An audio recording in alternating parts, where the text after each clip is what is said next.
Hello दोस्तों, नमस्कार। मैं आपका भाई। तो चलिए मैं आज आपके लिए क्लास 10th की ज्योग्राफी लेकर आए, यानी भूगोल, है ना।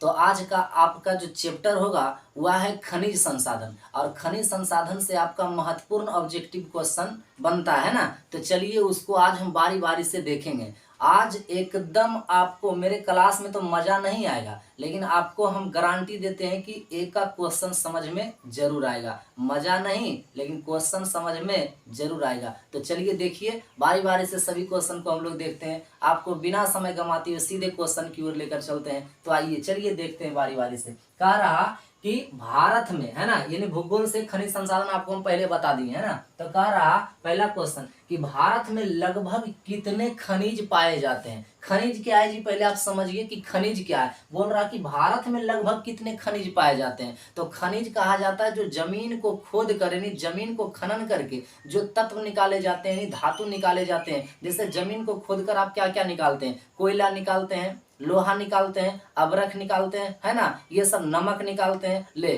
कोई कहेगा कि नमक निकाला जाता है, तो हाँ, खनन करने के बाद में नमक निकाला जाता है। वह कौन नमक होता है? तो सेंधा नमक होता है। कौन नमक? सेंधा नमक। तो कह रहा कि अलग अलग जो चीज है, कोयला कहीं निकलता, कहीं नमक निकलता, कहीं अबरख निकलता, तो ये खनन करने के बाद में निकलता। तो ये खनिज जो है हर एक जगह अलग अलग खनिज है। तो ये भारत में कितना खनिज पाया जाता है, ये पूछा कि भारत में लगभग कितने खनिज पाए जाते हैं। 50, 100, 150 की 200। तो आपको याद रखना है कि भारत में खनिजों की संख्या जो है वह कितना है? 100 है। कितना है? 100। चलिए आपको समझ में आ गया। दूसरा नंबर कह रहा इनमें से कौन लौह युक्त खनिज का उदाहरण है। लौह युक्त मतलब क्या होता है जी? देखिए क्या लिखा, इनमें कौन से लौह युक्त खनिज का उदाहरण है। देखिए 4 को उदाहरण दिया है ना, तो इसमें से एक आपको बताना है कि लौह युक्त। लौह युक्त का मतलब होता है कि जिसमें लोहे की अंश पाया जाता हो, जिसमें लोहा की मात्रा पाया जाता हो।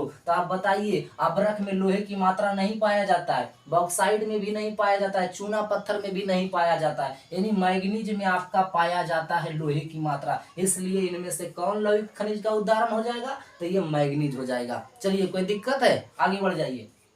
कह रहा कि निम्नलिखित में कौन आधात्विक खनिज का उदाहरण है। आधात्विक क्या होता है जी? जिनमें लोहे की अंश नहीं पाया जाता है ना, सीधा आपको याद रखिए कि जिनमें लोहे की मात्रा नहीं पाया जाता है। आधात्विक निम्नलिखित में से कौन है? सोना, टीन, अबरख की ग्रेफाइट। तो आपका हो जाएगा कौन? बताइए, अबरख। अबरख में लोहे की अंश नहीं पाया जाता है। चलिए 4 नंबर क्वेश्चन कह रहा कि किस खनिज के उद्योगों की जननी कहा गया है। उद्योगों की जननी, बताइए, लोहा के बिना कोई काम होता है? नहीं होता है। इसीलिए कह रहा कि उद्योगों की जननी किसको आप कहेंगे?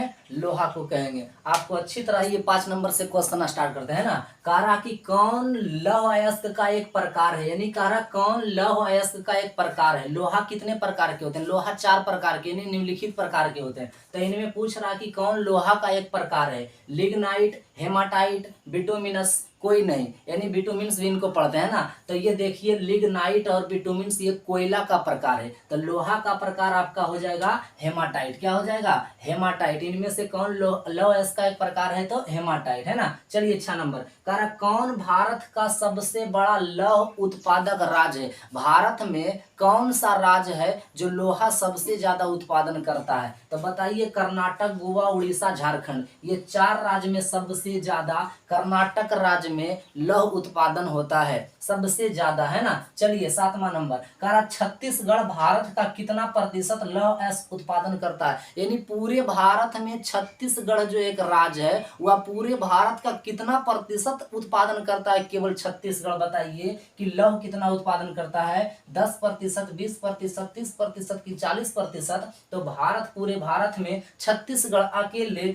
20% लौह उत्पादन करता है ना। चलिए 8वां नंबर कह रहा मैग्नीज उत्पादन में भारत का विश्व में क्या स्थान है। यानी पूरी दुनिया में भारत का कैमा नंबर है जो मैग्नीज उत्पादन करता है? बताइए, प्रथम, द्वितीय, तृतीय कि चतुर्थ? तो भारत जो है वह तीसरे नंबर पर आता है। कितने नंबर पर? तीसरे नंबर पर आता है क्या उत्पादन करने में, मैग्नीज उत्पादन करने में। चलिए देखते हैं 9 नंबर क्वेश्चन से, है ना। कह रहा कि 1 टन इस्पात बनाने में कितने मैग्नीज का उपयोग होता है, यानी 1 टन इस्पात बनाने, इस्पात मतलब क्या होता है जी, यानी लोहा कार्बन को मिलाएगा तो वो मिश्र धातु बनेगा, है ना इस्पात। यानी कह रहा कि 1 टन इस्पात बनाने में, यानी 1 टन बराबर क्या होता है, तो 1 टन बराबर होता है 1000 किलोग्राम, है ना, 1000 किलोग्राम। तो 1 टन इस्पात बनाने में कितने मैग्नीज का उपयोग होता है, यानी 1 टन जब इस्पात बनाइएगा तो उपयोग में मैग्नीज कितना मतलब खर्च होगा, है ना, कितना लगेगा। कह रहा 5 किलोग्राम, 10 किलोग्राम की, 15 किलोग्राम की, 20 किलोग्राम। तो याद रखेंगे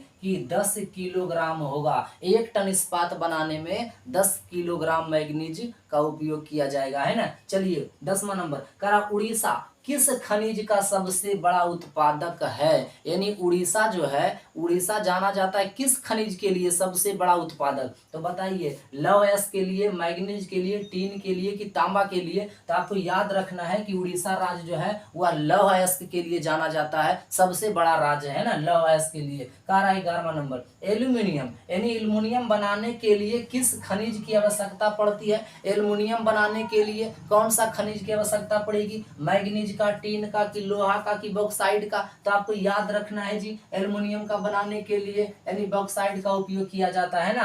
करा देश में तांबे का कुल भंडार कितना है, अपने देश में तांबा का भंडार कितना है, 100 crore ton, 125 crore ton, 150 crore ton कि 175 करोड़ टन। यानी अपने देश में तांबे का जो भंडार है वह है 125 करोड़ टन। कितना है, 125 करोड़ टन। आपको याद हो रहा हो। चलिए 13 नंबर क्वेश्चन में क्या कह रहा कि बिहार झारखंड में, यानी बिहार झारखंड में देश का कितना प्रतिशत अबरक उत्पादन होता है, बिहार और झारखंड में, बिहार और झारखंड में कितना प्रतिशत अबरक उत्पादन होता है, 60, 70, 80 की 90। तो बिहार और झारखंड में देश का, यानी पूरे देश का बिहार और झारखंड मिलाकर के 80% अबरक उत्पादन करता है। कितना प्रतिशत, 80%। कह रहा 14 नंबर क्वेश्चन कि सीमेंट उद्योग का सबसे प्रमुख कच्चा माल क्या है, तो सीमेंट उद्योग का सबसे प्रमुख कच्चा माल जो होगा वह होगा चूना पत्थर। क्या होगा, चूना पत्थर। तो आपका ये किताब का क्वेश्चन 14 था, ये 14 आपका समाप्त हो गया। अलग से आपको हम 5-6 क्वेश्चन और बताने का प्रयास करते। तो चलिए 15 नंबर क्वेश्चन से देखते हैं ना। कह रहा कि बिजली के बल्ब के फिलामेंट, यानी बिजली के बल्ब जो कांच वाला बल्ब होता है ना उसका बात कर रहा कि बिजली के बल्ब के फिलामेंट बनाने में किसका उपयोग किया जाता है, यानी कांच के बल्ब में देखते होंगे एक लटकल मतलब लटका हुआ टाइप के रहता होगा, है ना, तो उसी को कहा जाता है फिलामेंट। तो उसका फिलामेंट जो बनाया जाता है किस से, टंगस्टन से, तांबा से, क्वार्ट्ज से कि जस्ता से। तो आप याद रखेंगे बिजली का बल्ब का जो फिलामेंट बनता है वह टंगस्टन से बनता है। किससे बनता है, टंगस्टन, यानी टंगा हुआ रहता है ना। चलिए कारण 16 नंबर, किस धातु का उपयोग वायुयान बनाने में किया जाता है, यानी जहाज बनाने में किया जाता है, किस धातु से, सीसा, लोहा, सोना कि एल्युमिनियम। तो जहाज बनाया जाता है किस से, एल्युमिनियम से बनाया जाता है ना। चलिए 17, कह प्लास्टर ऑफ पेरिस किससे बनाया जाता है, यानी प्लास्टर ऑफ पेरिस किससे बनाया जाता है, काइनाइट, जिप्सम, प्लेटिनम, डोलोमाइट। यानी बनाया जाता है प्लास्टर ऑफ पेरिस यानी जिप्सम से। किससे बनाया जाता है, जिप्सम से, है ना। चलिए 18वां नंबर, कह रहा कि कोलार की खाने, कोलार की खाने, कोलार की खाने कहाँ है जी, ये पड़ता है कर्नाटक में, है ना। कोलार की खाने, कह रहा कोलार की खाने किस खनिज के उत्पादन के लिए प्रसिद्ध है, कोलार की खाने। तो याद रखेंगे हीरा, सोना, कोयला कि अबरख। तो कोलार की खाने जो प्रसिद्ध है वह है सोना के लिए। किसके लिए, सोना के लिए। चलिए 19 नंबर, कहा कि काला लोहा किसे कहा जाता है, काला लोहा। तो काला लोहा कहा जाता है हेमाटाइट, मैग्नेटाइट, सीडेराइट कि ये लाइमोनाइट, है ना। देखिए ये लोहा का 4 प्रकार दे दिया। लोहा कितने प्रकार के, तो 4 प्रकार के, हेमाटाइट, मैग्नेटाइट, सीडेराइट और लाइमोनाइट, है ना। तो ये 4 प्रकार। तो कह रहा काला लोहा किसे कहा जाता है, तो काला लोहा कहा जाता है हेमाटाइट। कौन टाइट, हेमाटाइट। काला लोहा किसे कहा जाता है, हेमाटाइट। और एक क्वेश्चन पूछता है कि काला सोना किसे कहते हैं, तो काला सोना कहा जाता है पेट्रोलियम को। किसे कहा जाता है, पेट्रोलियम के। काला सोना ये काला लोहा, याद रखेंगे काला लोहा हेमाटाइट और काला सोना पेट्रोलियम। तो आज का आपका क्लास ये समाप्त होता है। चलिए।